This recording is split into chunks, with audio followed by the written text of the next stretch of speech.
Assalamualaikum warahmatullahi wabarakatuh. Nama saya Triana Olivia Tahol dengan akhiran NIM 220 dari kelas Manajemen E angkatan 21. Di sini saya akan membahas mengenai telaah pustaka. Definisi telaah pustaka atau kajian pustaka. Kajian pustaka adalah kumpulan teori yang didapatkan dari berbagai macam sumber yang akan digunakan sebagai bahan rujukan dalam melakukan kegiatan penelitian atau membuat karya tulis ilmiah.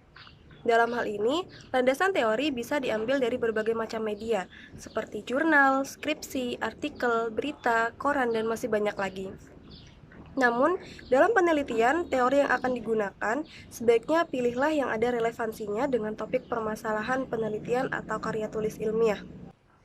Definisi kajian pustaka menurut para ahli. Menurut Nazir, kajian pustaka adalah suatu studi kepustakaan atau studi literatur yang memiliki fungsi untuk menunjang ketajaman penelitian serta mendukung penelitian. Selain itu, kajian pustaka juga digunakan untuk mengetahui sejauh mana ilmu yang memiliki keterkaitan proses penelitian berkembang dan sejauh mana kesimpulan bisa diperoleh, sehingga situasi yang dibutuhkan berhasil didapatkan. Menurut Pohan, kajian pustaka adalah sebuah kegiatan mengumpulkan data-data ilmiah, terutama dalam bentuk teori metode atau penelitian yang sudah dilakukan sebelumnya, baik dalam bentuk buku, naskah, dokumen, jurnal, dan lain-lain yang sudah ada di dalam perpustakaan. Selanjutnya, kajian pustaka menurut Nyoman Kutaratna. Nyoman Kutaratna menyatakan 3 pengertian terkait dengan kajian pustaka, antara lain yaitu kajian pustaka adalah sebuah bacaan yang sebelumnya sudah pernah dibaca dan dianalisis dalam bentuk yang sudah dipublikasikan atau sebagai koleksi pribadi. Definisi yang kedua yaitu kajian pustaka seringkali dihubungkan dengan landasan teori atau kerangka teori, yaitu teori-teori yang sudah dipergunakan untuk melakukan analisis objek penelitian. Oleh karena itu, dari sebagian peneliti akan menggabungkan kajian pustaka dengan kerangka teori atau landasan teori. Definisi yang ketiga yaitu kajian pustaka adalah berbagai bahan bacaan yang secara khusus relevan dengan objek penelitian yang akan diteliti atau dianalisis. Kemudian ada proses telaah teori. Menurut Priyono pada tahun 2008 dan 2014 mengungkapkan bahwa ada beberapa cara yang harus dilakukan dalam membuat kajian teori. Langkah yang pertama yaitu menentukan variabel penelitian. Dalam sebuah penelitian kualitatif, sebaiknya variabel adalah hal pertama yang harus dikumpulkan. Variabel yang sudah terkumpul bisa dikategorikan, kemudian dari kategori tersebut bisa ditentukan jenis metode yang akan digunakan untuk analisis. Variabel yang baik adalah variabel yang masih relevan dengan penelitian, bisa diukur dan bisa diamati. Kemudian langkah selanjutnya yaitu mengambil referensi yang berasal dari berbagai jenis sumber. Misalnya mengambil referensi dari buku, publikasi ilmiah, laporan penelitian, jurnal penelitian, artikel ilmiah, dan juga glosarium. Semua sumber referensi tersebut dapat dijadikan sumber referensi yang paling utama.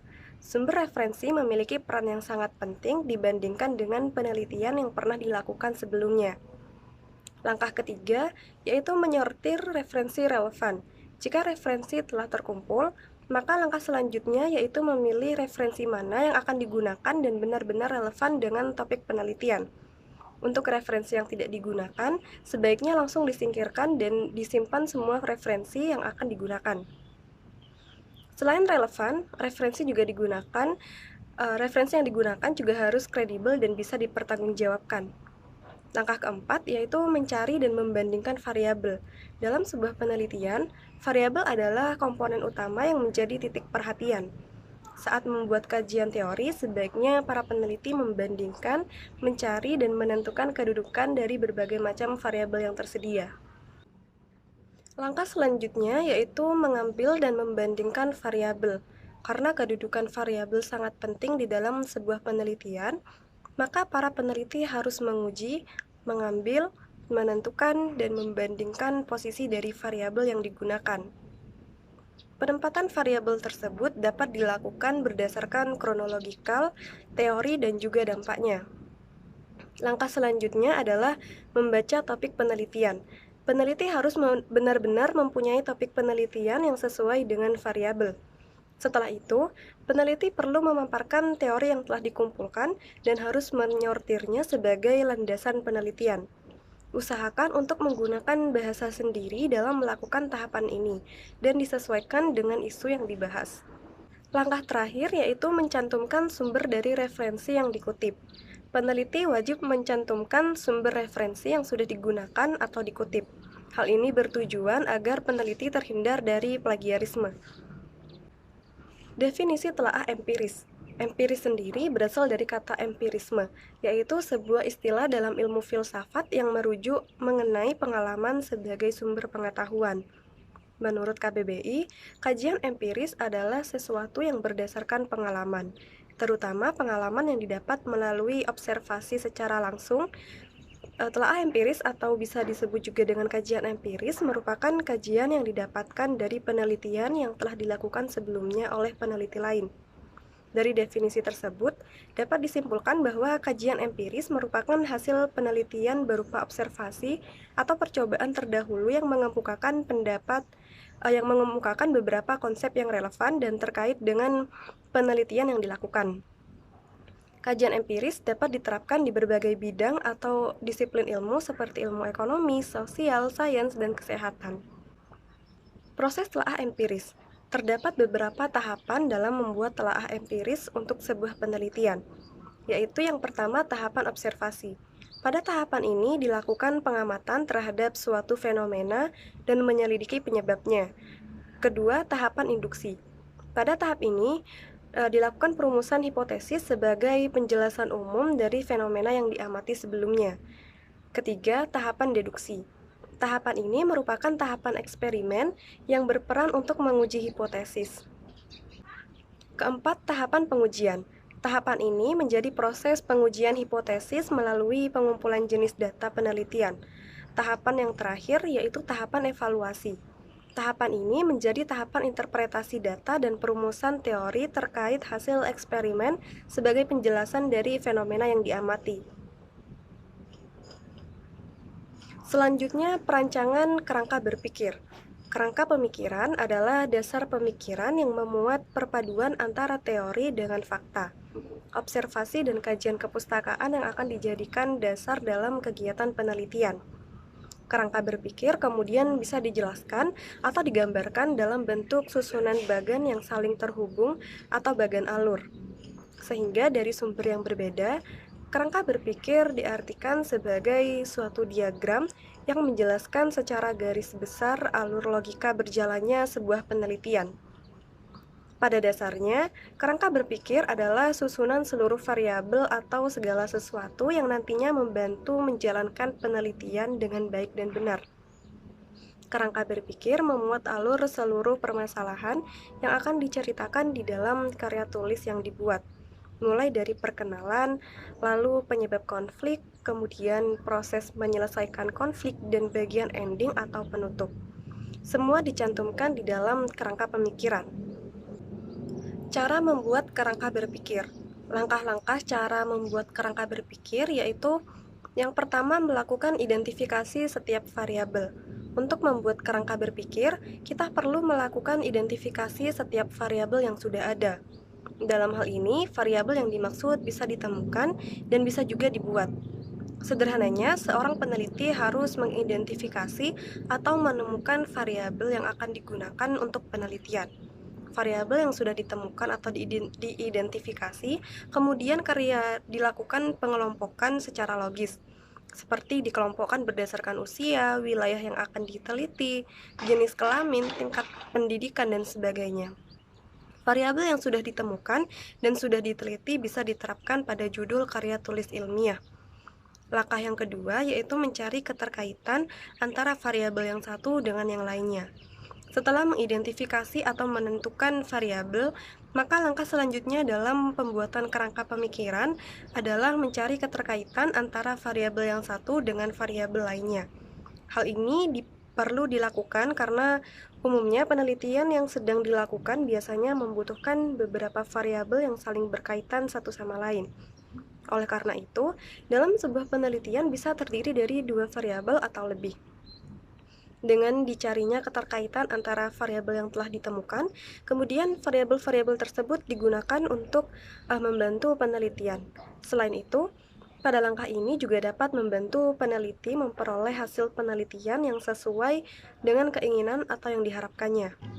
Langkah ketiga membuat kerangka berpikir adalah mencari sumber literasi yang kemudian dijadikan sebagai referensi atau acuan.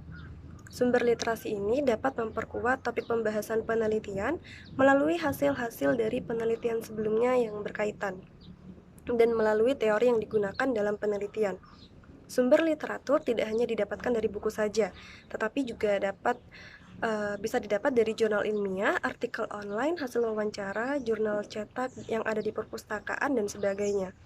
Setelah mendapatkan sumber literatur tersebut, kemudian dikumpulkan, dibaca, dan dipahami sehingga dapat menyaring referensi atau acuan yang berkaitan dengan topik penelitian. Apakah sudah sesuai atau belum? Langkah keempat, yaitu melakukan pembahasan teori. Tahapan ini juga dapat diartikan sebagai tahapan membuat kerangka pemikiran untuk menjelaskan pendapatnya terkait dengan sumber-sumber literatur yang telah dibaca dan dipahami sebelumnya. Pendapat yang dijelaskan harus bersifat logis, jelas, dan bersifat teoritis. Langkah ini juga membuktikan bahwa dengan adanya teori, maka dapat memperkuat topik penelitian sehingga penelitian dapat dilaksanakan dengan optimal. Selain itu, melakukan pembahasan teori ini juga dapat membuktikan bahwa penulis atau peneliti tidak asal-asalan dan tidak main-main dalam melakukan penelitian, sehingga penelitian yang dilakukan menjadi semakin yakin dan dapat dipertanggungjawabkan. Langkah yang terakhir yaitu menggambarkan dan menjelaskan kerangka berpikir. Dalam hal ini, kerangka berpikir bukan hanya digambar saja, tetapi juga harus dijelaskan agar pembaca tidak bingung dan lebih mudah dalam memahami kerangka berpikir yang telah dibuat. Pada langkah ini, yang dimaksud dengan gambar adalah dalam bentuk bagan yang jika dibaca seperti menjelaskan proses atau alur dari penelitian yang dilakukan, mulai dari awal hingga akhir. Dari bagan itulah akan menghasilkan suatu kerangka berpikir yang dapat dijadikan sebagai alur melakukan penelitian. Selanjutnya ada definisi hipotesis. Hipotesis berasal dari bahasa Yunani, yaitu hupo dan tesis. Hupo yang berarti sementara, sedangkan tesis berarti pernyataan atau teori. Dapat disimpulkan, arti hipotesis adalah pernyataan sementara. Namun, hipotesis bukanlah kebenaran, karena praduga bisa benar dan bisa juga salah. Menurut Zygmunda, hipotesis adalah proposisi atau dugaan yang belum terbukti. Jadi, hipotesis masih bersifat alternatif. Pernyataan hipotesis hanya menjelaskan fenomena dan kemungkinan jawaban atas pertanyaan penelitian. Jawaban sesungguhnya didapatkan setelah penelitian dilakukan. Jenis-jenis hipotesis. Yang pertama, hipotesis deskriptif. Hipotesis ini berisi dugaan-dugaan sementara dari masalah deskriptif yang berhubungan dengan variabel tunggal. Yang kedua, hipotesis komparatif. Hipotesis ini berisi dugaan sementara yang menjadi perbandingan antara dua variabel penelitian. Ketiga, hipotesis asosiatif. Hipotesis ini berisi dugaan atau jawaban sementara atas hubungan dua variabel atau lebih. Keempat, hipotesis statistik. Hipotesis ini memberikan pernyataan matematika tentang populasi yang diteliti. Hipotesis ini menyatakan dalam simbol-simbol matematika. Jadi, pernyataan mengenai hubungan variabel digambarkan dalam simbol matematika. Kelima, hipotesis alternatif.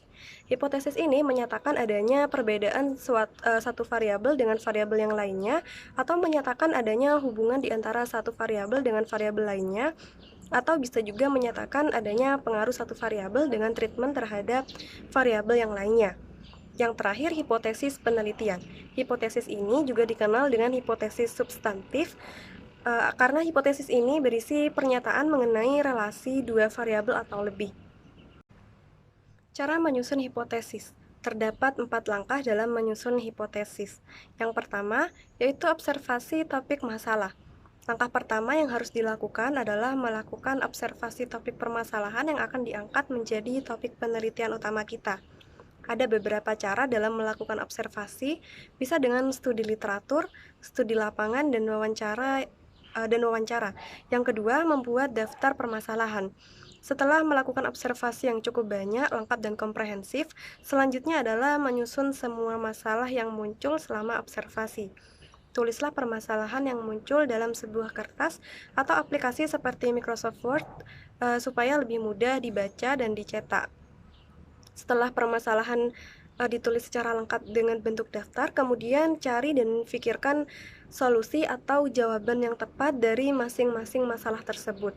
Bisa diselesaikan atau minimal bisa dikurangi dengan minimal data. Selain itu, baca ulang dan pilih masalah yang akan bisa dieksplorasi lebih banyak lagi untuk dilakukan penelitian. Ketiga, menulis hipotesis. Untuk memulai menulis hipotesis, kenali dahulu mengenai apa itu H0 dan H1 dalam membuat hipotesis yang baik dan benar.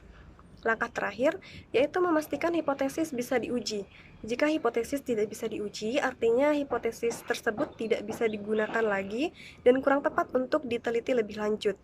Baik tidaknya sebuah hipotesis untuk dilanjutkan menjadi sebuah penelitian bisa dengan mudah menjawab 3 pertanyaan penting seperti apakah hipotesis yang dibuat sudah berfokus pada topik memang bisa diuji secara ilmiah? Apakah hipotesis yang dibuat sudah memuat variabel independen dan dependen?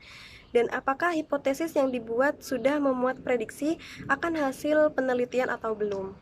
Jika 3 pertanyaan tersebut terjawab dengan positif, maka penelitian bisa dilanjutkan dengan hipotesis yang dipakai. Sekian penjelasan dari saya, terima kasih atas perhatiannya dan semoga apa yang saya sampaikan dapat bermanfaat. Kurang lebihnya saya mohon maaf. Wassalamualaikum warahmatullahi wabarakatuh.